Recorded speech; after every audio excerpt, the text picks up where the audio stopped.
કૃષ્ણ,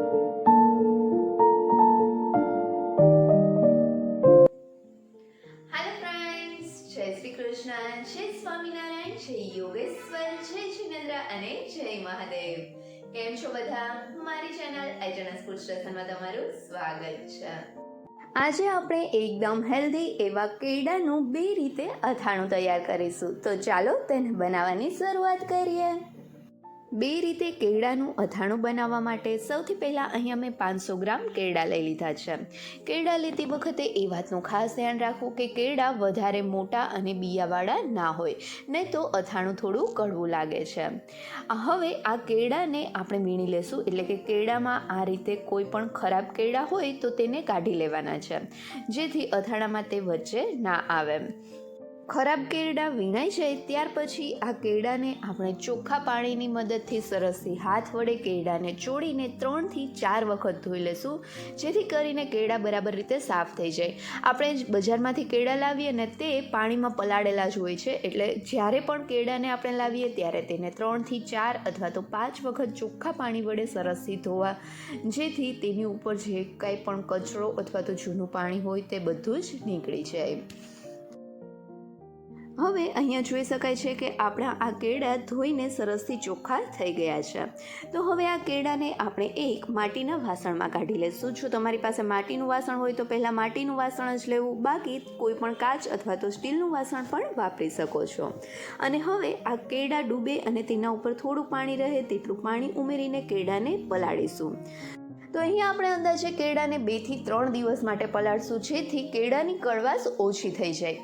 અને આપણે જે 2 થી 3 દિવસ માટે કેળાને પલાળ્યા હોય ને ત્યારે દરરોજ આપણે આ જે પાણીમાં કેળાને પલાળ્યા છે ને તે પાણીને બદલાવવાનું છે, જેથી પાણીમાં વાસ ના આવે. તો રોજ કેળાનું પાણી બદલાવીને કેળાને 2 થી 3 દિવસ માટે પલાળી દેશું.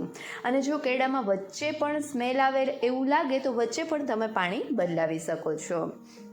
તો 3 દિવસ જેવું કેળાને પલાળ્યા પછી અહીંયા જોઈ શકાય છે કે કેળાનો થોડો કલર પણ ચેન્જ થઈ ગયો છે. આ રીતે કેળાનો થોડો કલર ચેન્જ થઈ જશે પાણીમાં પલળવાના લીધે, અને અહીંયા કેળાની ઘણી કડવાશ પણ ઓછી થઈ ગઈ હોય છે. તો હવે આ જે એક્સ્ટ્રા પાણી છે તે બધું જ પાણી સરસથી કાઢી લેશું, અને ત્યાર પછી કેળામાં 2 થી 3 મોટી ચમચી જેટલું મીઠું ઉમેરીશું. આ અથાણામાં મીઠાનું પ્રમાણ થોડું વધારે જ હોય છે, એટલે મીઠું થોડું વધારે ઉમેરવું. અને તેની સાથે જ 1 મોટી ચમચી હળદર ઉમેરીને આ હળદર અને મીઠું કેળા સાથે સરસ રીતે મિક્સ કરી લેશું.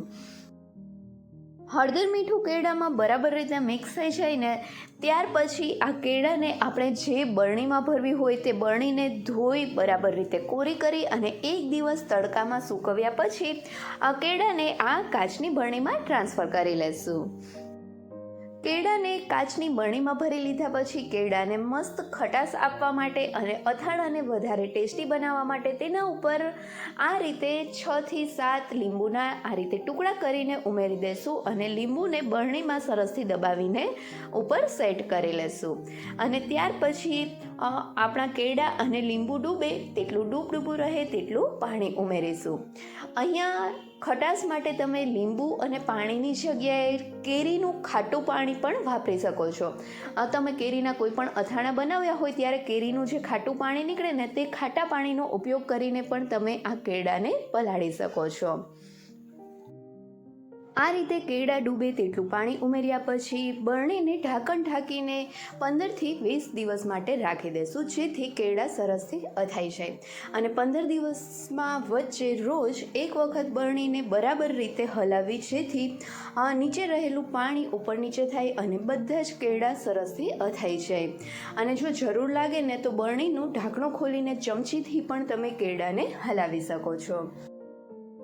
15 દિવસ પછી આપણે કેળાની બરણી ખોલીને તેને ચેક કરીશું. તો તેના માટે સૌથી પહેલાં થોડા કેળાને એક બાઉલમાં કાઢી લઈશું, અને પછી આ કેળાને આપણે હાથ વડે પ્રેસ કરીને જોશું. જો કેળા બરાબર રીતે સોફ્ટ થઈ ગયા હોય ને એનો મતલબ છે કે આપણા આ કેળા સરસથી અથાઈ ગયા છે અને તેમાં ખાટું પાણી સરસથી ચડી ગયું છે. અને આ કેળાને એક વખત ટેસ્ટ કરીને પણ જોઈ લેવા. જો તેમાં મીઠું ઓછું લાગતું હોય તો ફરીથી કેળાને બરણીમાં નાખી તેમાં મીઠું ઉમેરીને 1 થી 2 દિવસ માટે રાખી દેવું, જેથી કેળામાં મીઠું સરસથી ચડી જાય.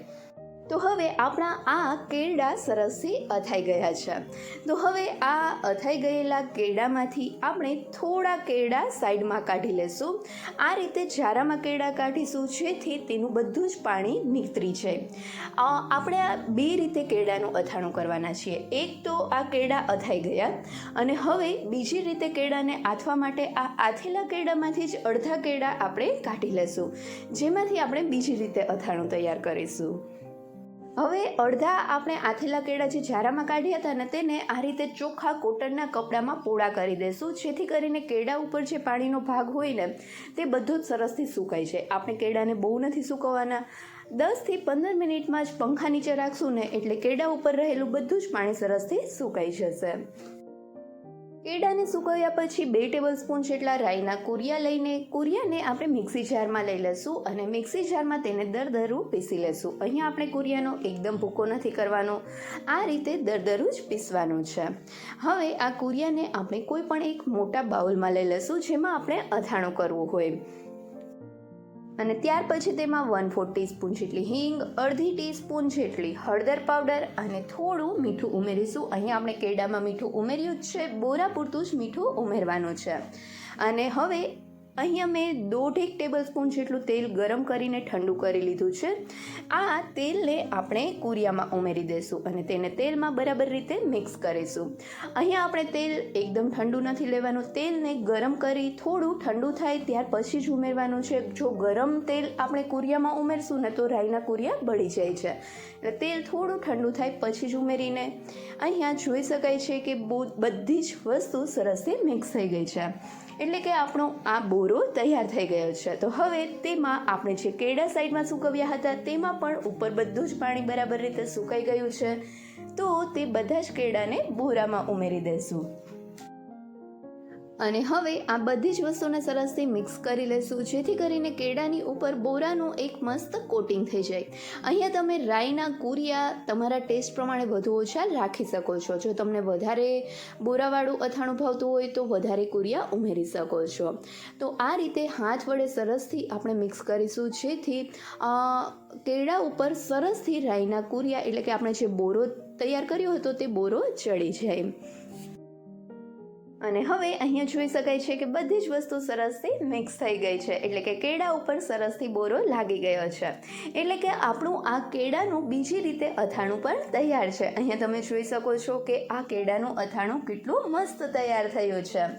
તો હવે અહીંયા તમે જોઈ શકો છો કે આપણા આ બંને બોરાવાળા કેળા અને આથેલા કેળા તૈયાર છે.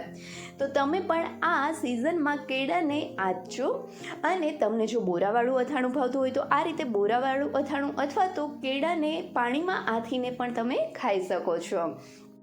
આ બંને રીતે બનાવેલ કેળાનું અથાણું તમે રૂમ ટેમ્પરેચર ઉપર અથવા તો ફ્રીજમાં આખું વર્ષ માટે સ્ટોર કરી શકો છો. જો તમને થોડી પણ બગડવાની બીક લાગતી હોય ને તો બને ત્યાં સુધી આ અથાણાને ફ્રીજમાં જ સ્ટોર કરવું. તો તમે પણ આ અથાણું તૈયાર કરજો. કેળા આપણા શરીર માટે ખૂબ જ ફાયદેમંદ છે. તો તમે આ અથાણું બનાવવાનું ભૂલતા નહીં અને મને કમેન્ટ કરીને કહેજો કે તમને આ રેસીપી કેવી લાગી. જો રેસીપી ગમે તો વિડીયોને લાઈક કરજો અને તમારા ફ્રેન્ડ સાથે શેર પણ કરજો. અને હા, મારી ચેનલને સબસ્ક્રાઈબ કરવાનું ભૂલતા નહીં. Thank you so much.